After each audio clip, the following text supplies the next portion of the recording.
Narito at dumating na isang dakilang propeta, sugo ng Diyos sa bayan niya.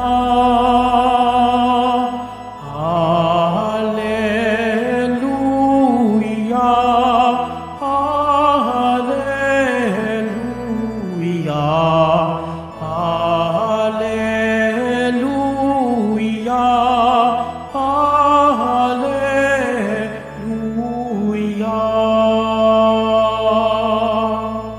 Sumainyo ang Panginoon at sumairin. ang mabuting balita ng Panginoon ayon kay San Mateo.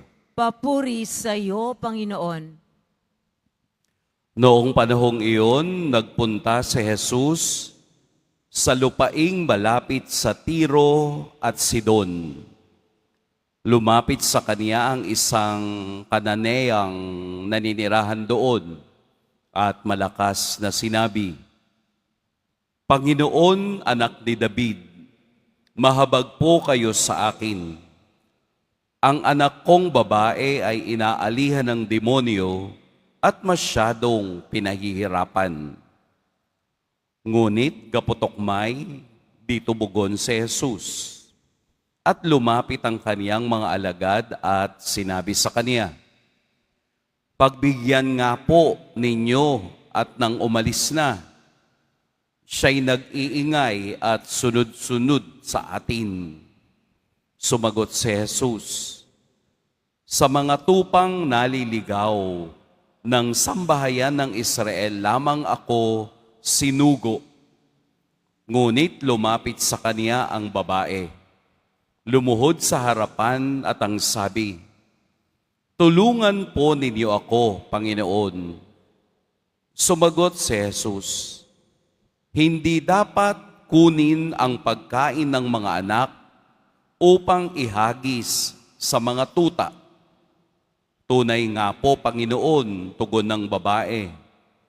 Ngunit ang mga tuta man ay nagsisikain ng mumong nalalaglag sa hapag ng kanilang Panginoon. Kaya't sinabi sa kaniya ni Jesus, Napakalaki ng iyong pananalig. Mangyayari ang hinihilig mo at nooy di gumaling ang kaniyang anak.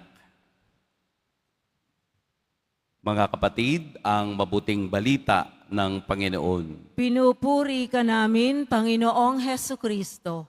Magsiupo muna tayong lahat. Magandang umaga po sa lahat. Marami po tayong pag-uusapan sa Ebanghelyo sa umagang ito. Sakay lang po kayo sa akin para tayo'y makapaglayag upang maunawaan natin ang nais sabihin ni Jesus sa Ebanghelyo. Huwag po kayong matulog kasi unfair. Pag kayo natulog, hindi kami umaalis. Pero pag kami nakatulog, kayo umaalis.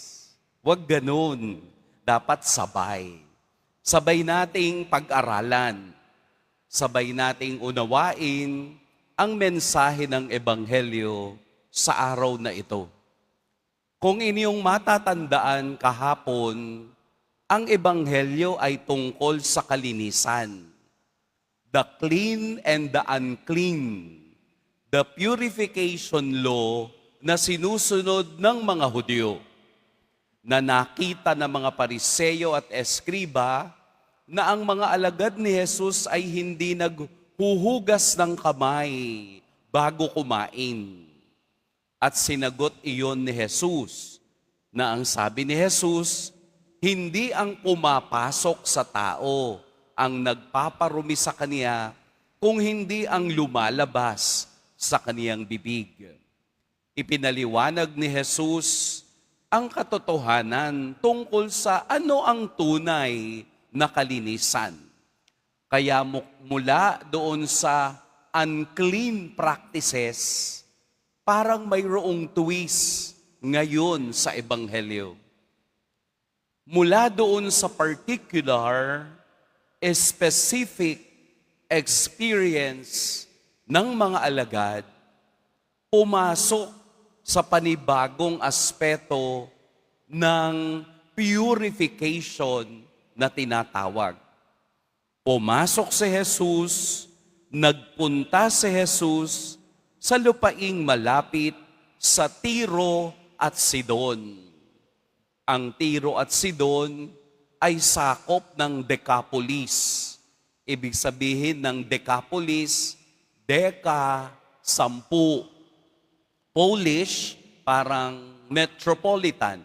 Pinagsama-sama sa iisang lugar ang 10 mga bayan na hiwalay sa bayan na pinaniniwalaan at pinaninindigan ng bayang Israel. Kaya nga ang sabi ni Jesus sa Ebanghelyo, ako'y isinugo lang sa tupang naliligaw ng bayang Israel. Si Jesus ay para lamang sa mga Hudyo. Nangangahulugan na ang bayang Tiro at Sidon ay hindi mga Hudyo. Lalong-lalo na ang bayan ng Canaanite o ng Kanaan na may babaeng mayroong 2 salitang binitawan.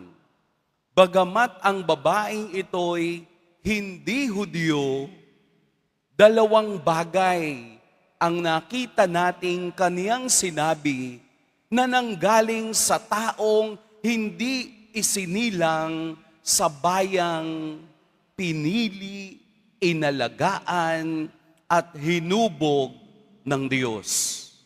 Ano po iyon?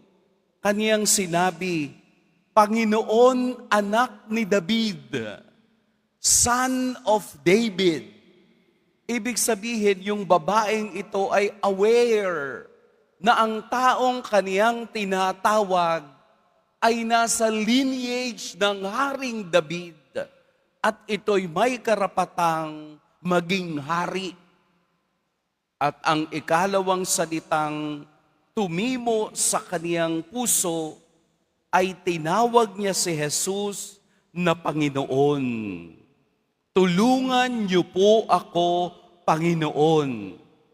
Ang presensya ni Kristo'y parang nagturo sa kanya kung sino at ano ang pagkakakilanlan ng taong ito. Sa isang banda, kahit na ito'y binanggit ng babaeng ito, hindi siya pinansin ni Jesus. Hindi umimik si Jesus. Sinabi sa Ebanghelyo, para bang, I don't care. Para bang hindi ka naman Hudyo. Parang wala akong pakialam sa iyo. Kaya nga gumamit si Jesus ng salitang tuta. O sabihin na natin, aso. Tuta. Pag tuta kasi medyo cute pa. Pag aso, hindi na. No? Gumamit si Jesus ng salitang tuta upang sabihin sa kaniyang ang tuta o aso ay hindi domestic animal at ito'y madumi. Hindi ito kasali sa mga hayop na pwede mong ialay sa templo. Nangangahulugang kapag ikaw ay labas sa kultura at kasaysayan ng mga Hudyo, ang mga hentil o hindi pinaghaharian ng Diyos ay tinatawag na mga tuta. Kaya yung kanilang usapan, kahit naman po yung nalalaglag lamang na mga tinapay na kinain ay kakainin din ng mga tuta. Malalim yun. Napakalalim ng pinanggagalingan ng Canaanite woman na para bang nais niyang sabihin, kahit konting awa lang, kahit na yung hindi nyo kailangan, ibigay nyo na lang sa akin para sa aking anak na inaalihan ng demonyo. Alam mo yung hindi pagpansin ni Jesus, hindi nangangahulugang hindi siya nakikinig. Nais lamang subukan, ites kung hanggang saan ang kakayahan ng babaeng itong makiusap sa kanya. Kung inyong napakinggan ang Ebanghelyo, 3 beses nakiusap ang babaeng ito. Sa verse 22, verse 25, and verse 27. Panginoon, tulungan po ninyo ako. Hindi ka naman Hudyo. Hindi mo kilala ang taong ito personally. Pero bakit naniniwala kang kaya niyang palayasin ang masamang espiritong bumabalot sa iyong anak? Ano ang pwede nating matutunan sa Ebanghelyo? Una, kapag hinahanap natin si Jesus o ang pagiging tahimik ni Jesus is not a sign of weakness. Tayo na naghahanap kay Kristo ng kagalingan at kasagutan ay hindi natatalo kapag tayo'y matatag at patuloy na sumasampalataya. Kahit na sinasansala ni Jesus ang salita at kaisipan ng babaeng ito, hindi tumigil sa paghingi ng tulong dahil alam niyang ang nagdala sa kanya ay paniniwala sa taong ito. Pagkakataon na ito'y pumunta sa bayang hiwalay sa kanilang bayan.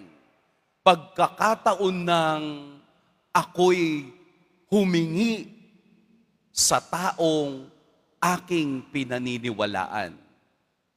Ang nagdala sa kaniya'y matatag at patuloy na pananampalataya.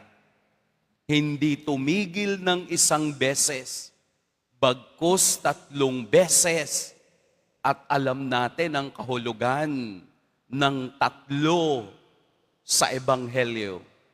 Persistent prayer, persistent faith, matatag na pananampalatayang hindi mauubos at hindi mawawala. Nais ni Jesus ang pananampalatayang tuloy-tuloy, tumatatag at totoo sa tao. Hindi ningas kugon. Hindi mga taong magpapakita lang dahil may kailangan sa Diyos.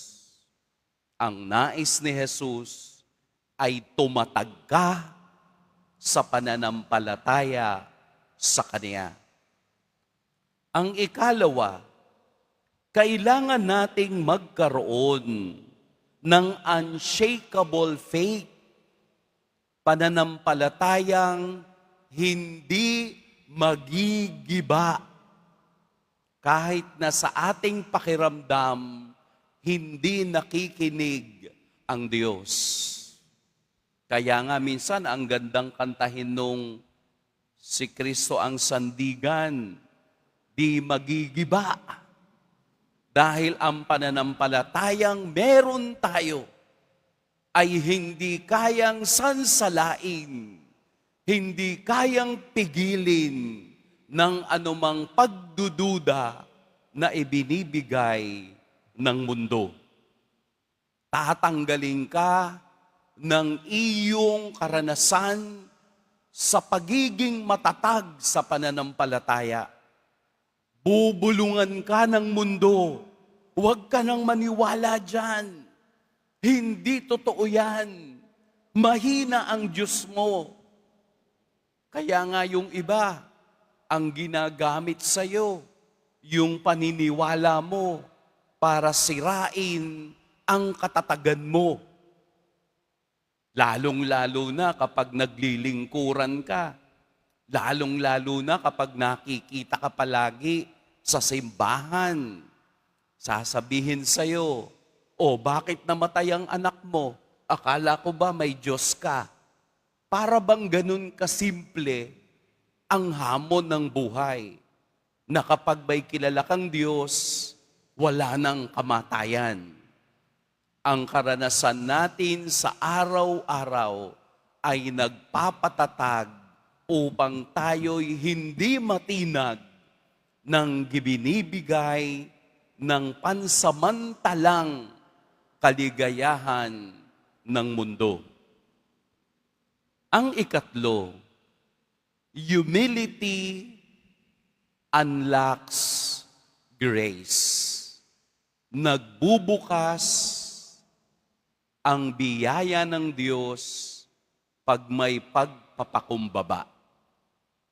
Ang babaeng ito'y nagpakumbaba, lumuhod sa harapan ni Jesus. Hindi niya ginamit ang kaniyang pagiging iba. Wala siyang daladalang credentials sa Diyos. Ang dadalang niya ay paghingi ng awa. Tulungan niyo po ako, Panginoon.